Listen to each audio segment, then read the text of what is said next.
Selamat pagi, sahabat-sahabat pecinta Sapaan Gembala GKI, dimanapun Anda berada. Selamat Natal. Mari kita bersama-sama mengawali persekutuan kita pagi hari ini dengan berdoa. Bapa di surga, terima kasih kami boleh memasuki hari baru ini dalam keadaan baik. Hari di mana kami bersama dengan orang percaya di seluruh muka bumi, kami memperingati peristiwa yang luar biasa, lahirnya Yesus Kristus. Ia yang tidak memandang kesetaraan dengan Allah sebagai milik yang harus dipertahankan, tapi telah mengosongkan diri, merendahkan dirinya menjadi sama dengan kami manusia, agar kami dapat meraih keselamatan itu. Terima kasih ya Bapa, kami menyerahkan Sapaan Gembala saat ini sampai dengan selesainya hanya ke dalam tangan pimpinan-Mu. Di dalam nama Yesus Kristus kami berdoa. Amin. Malaikat bersepatu kets, begitu judul renungan singkat kita pada hari ini. Teks yang akan mendasarinya terambil dari surat 2 Korintus pasal 8 ayat 9. 2 Korintus pasal 8 ayat 9 yang berbunyi demikian. Karena kamu telah mengenal anugerah Tuhan kita Yesus Kristus, bahwa Ia, sekalipun Ia kaya, oleh karena kamu menjadi miskin, supaya kamu menjadi kaya oleh karena kemiskinannya. Demikian apa yang dipersaksikan dalam 2 Korintus 8 ayat 9. Maka kita adalah orang-orang yang berbahagia kalau dengan kesungguhan kita mendengarkan firman Tuhan, kita memelihara dan melakukannya. Ini sebuah peristiwa nyata yang dipersaksikan oleh seorang pengemudi bus dalam kota yang bernama John. Peristiwa yang ia alami ini terjadi menjelang Natal. Ia mengendarai bus di dalam kota Milwaukee. Setelah melewati beberapa halte, John berhenti di depan kompleks rumah sakit Milwaukee. Seorang perempuan kira-kira berumur 35 tahun yang sedang menunggu di sana naik ke dalam bus. Mantel abu-abu kumal yang dipakainya penuh dengan sobekan. Waktu perempuan itu naik, John melihat dia hanya mengenakan kaos kaki.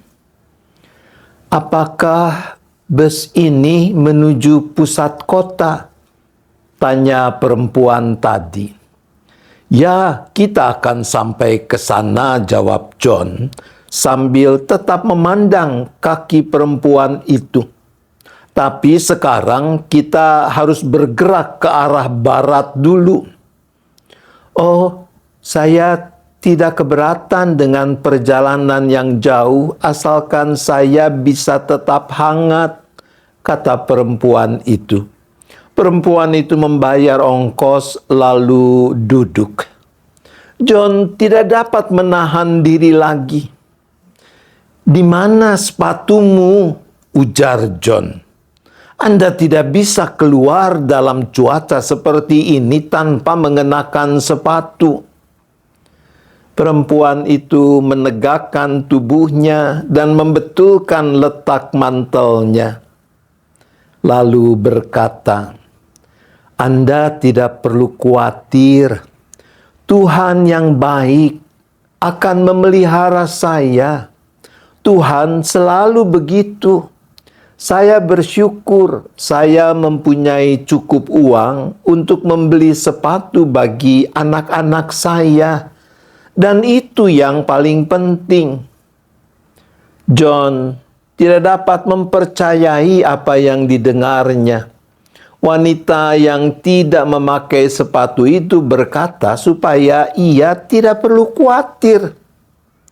Tidak lama kemudian bus berhenti di halte 124 di Blue Mound. Anak-anak sekolah yang ramai duduk di belakang turun untuk pindah bus yang akan mengantar mereka pulang ke daerah pinggiran kota. Semua anak turun dari pintu belakang, kecuali seorang anak laki-laki. Anak lelaki itu berjalan pelan di antara deretan tempat duduk, lalu berhenti di depan perempuan itu. Ia menyerahkan sepatu kets-nya yang terbuat dari kulit sambil berkata, "Ini Bu, pakailah."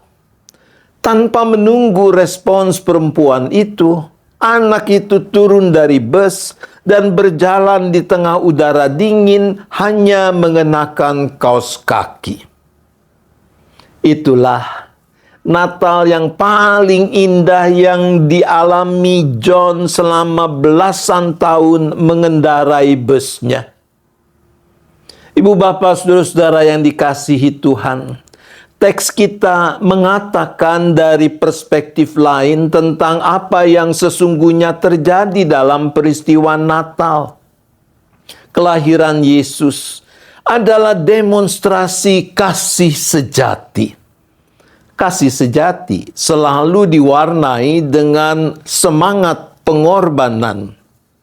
Dikatakan Ia, Yesus, yang adalah Putra Allah, sekalipun Ia kaya, Ia menjadi miskin oleh karena kita, agar kita yang sesungguhnya miskin dalam keselamatan menjadi kaya karena anugerah-Nya.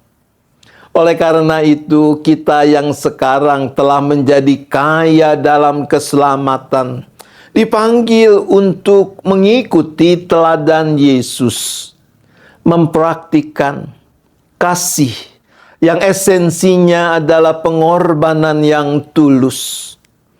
Anak lelaki dalam kisah nyata tadi mempraktikkan apa artinya mengasihi dengan pengorbanan yang tulus.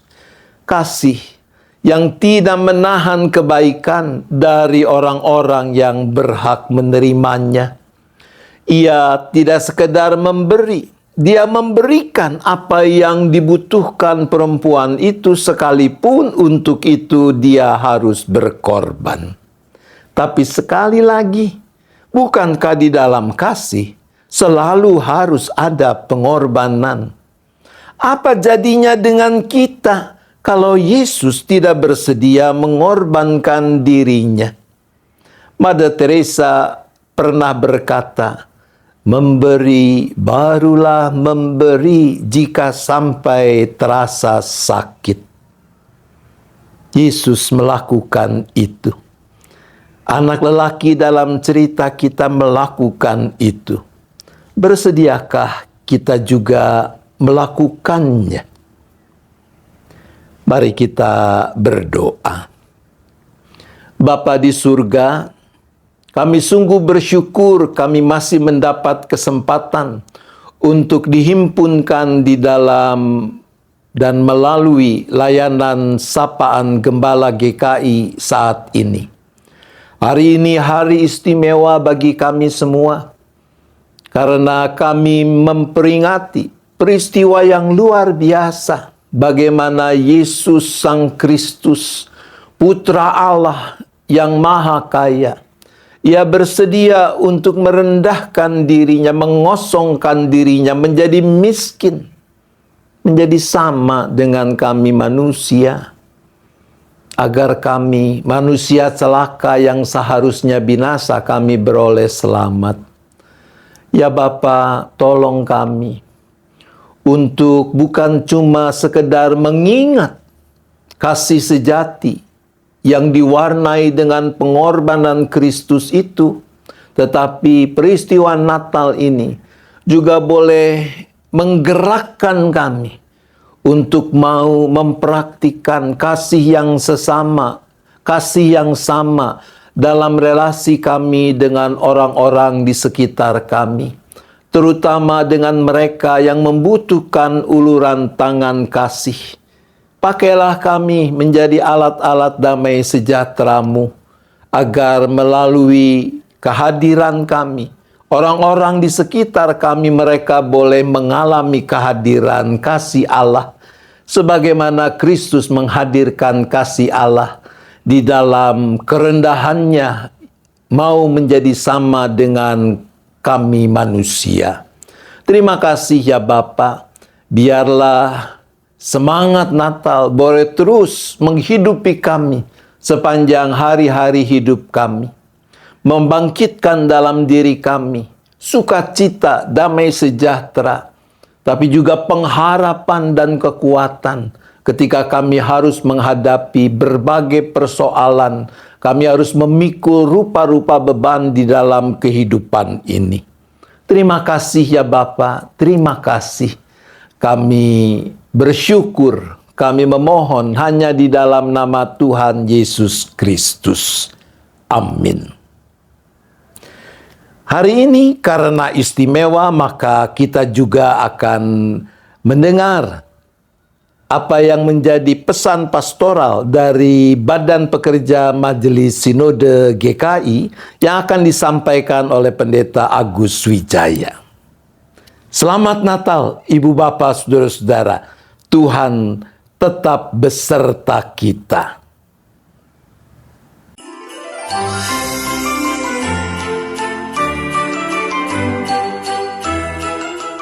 Bapak, Ibu, dan Saudara yang terkasih, anggota jemaat dan simpatisan Gereja Kristen Indonesia yang dikasihi oleh Tuhan Yesus Kristus, kita telah memasuki masa Raya Natal. Kita bersyukur kepada Tuhan yang senantiasa memelihara perjalanan hidup kita sepanjang tahun ini. Namun di tengah ungkapan syukur tersebut, kita juga turut berduka bersama dengan saudara-saudara kita yang mengalami musibah besar, khususnya di akhir tahun 2025 ini. Meletusnya Gunung Semeru di Jawa Timur, serta banjir bandang melanda Sumatera Barat, Sumatera Utara, dan Aceh, telah meninggalkan luka yang mendalam. Kehilangan serta keterpurukan bagi banyak keluarga, peristiwa-peristiwa ini kembali menyadarkan kita bahwa kehidupan manusia sungguh rapuh, dan bahwa kita dipanggil untuk saling menguatkan sebagai ciptaan Tuhan. Kita juga menyampaikan keprihatinan yang mendalam atas berbagai praktek pembangunan yang mengabaikan keadilan sosial dan kelestarian ciptaan. Dalam beberapa kasus, kepentingan segelintir orang dan keuntungan jangka pendek telah mengorbankan kehidupan banyak anggota masyarakat. Eksploitasi bumi dan alam mengesampingkan kearifan lokal serta regenerasi alam, semakin memperbesar kerentanan lingkungan dan resiko bencana. Situasi ini mengingatkan kita akan tanggung jawab iman untuk merawat ciptaan sebagai anugerah Allah bagi kehidupan manusia. Dalam menghadapi bencana tersebut, kami menyampaikan terima kasih dan apresiasi atas gerak cepat masyarakat melalui semangat rakyat bantu rakyat, sehingga bantuan dapat segera menjangkau mereka yang membutuhkan, meskipun masih terdapat berbagai keterbatasan dan hambatan di beberapa wilayah. Kami juga mengapresiasi tim relawan GKI yang dikoordinasi oleh BPMSW yang telah hadir memberikan dukungan sesuai dengan kebutuhan di lokasi terdampak. Kehadiran tim relawan GKI menjadi wujud nyata kepedulian gereja dan ungkapan iman yang bekerja melalui kasih. Pelayanan yang dilakukan tidak hanya berupa bantuan materi, tetapi juga pendampingan dan penguatan agar para penyintas merasakan bahwa mereka tidak berjalan sendirian. Dalam keterbatasan, GKI berupaya hadir untuk mendampingi, menopang, dan berbagi harapan. Kami menyampaikan terima kasih kepada jemaat, anggota jemaat, dan simpatisan yang telah berpartisipasi dengan cepat mendukung pelayanan kemanusiaan. Melalui berbagai bentuk keterlibatan tersebut, kita diingatkan kembali akan makna Natal sebagai peristiwa kehadiran Allah yang peduli kepada mereka yang menderita. Kami mengajak seluruh anggota jemaat dan simpatisan GKI untuk terus memelihara pengharapan, sebab Kristus yang hadir dalam kesederhanaan adalah sumber kekuatan. di tengah dunia yang penuh dengan pergumulan. Pengharapan ini kiranya mendorong setiap kita untuk mengambil bagian meringankan beban saudara-saudara kita yang tertimpa musibah. Melalui doa kita, melalui dukungan, daya dan dana, serta keterlibatan dalam berbagai karya solidaritas kemanusiaan. Perayaan Natal yang sejati melalui menghadirkan tindakan kasih yang menyentuh kehidupan nyata. Merujuk kepada tema Natal PGI KWI 2025, Allah hadir untuk menyelamatkan keluarga, yang diambil dari Matius 1 ayat 21 sampai 24, kita diingatkan bahwa karya keselamatan Allah pertama-tama menyentuh kehidupan keluarga. Ruang terdekat di mana manusia mengalami perlindungan, pemulihan, dan kasih. Ketika bencana dan berbagai pergumulan kehidupan mengguncang banyak keluarga di negeri ini, gereja dipanggil untuk menghadirkan kehadiran Allah yang menyelamatkan, melalui kepedulian, pendampingan, dan persekutuan yang memulihkan.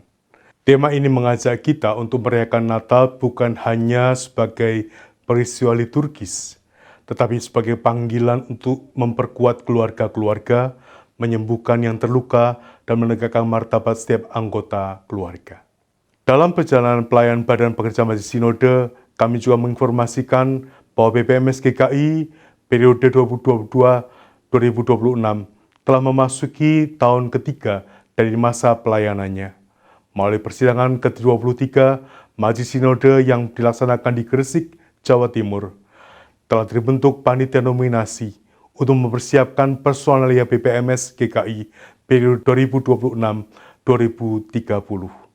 Kami mengajak seluruh anggota jemaat untuk mendukung dan mendoakan agar panitia nominasi dapat menjalankan tugasnya dengan baik. Kami juga mendorong jemaat-jemaat untuk terus menopang para pelayan yang terpanggil melayani di lingkup Sinode GKI. Akhirnya, atas nama BPMS GKI, kami mengucapkan selamat merayakan Natal 2025 dan menyongsong tahun baru 2026. Syukuri kepedulian Allah kepada dunia untuk peduli kepada mereka yang menderita. Kiranya Tuhan Yesus Kristus, Sang Immanuel, Allah yang senantiasa menyertai kita, menolong, memperlengkapi, dan memakai setiap keluarga dan persekutuan untuk menjadi berkat bagi sesama dan dunia. Tuhan memberkati.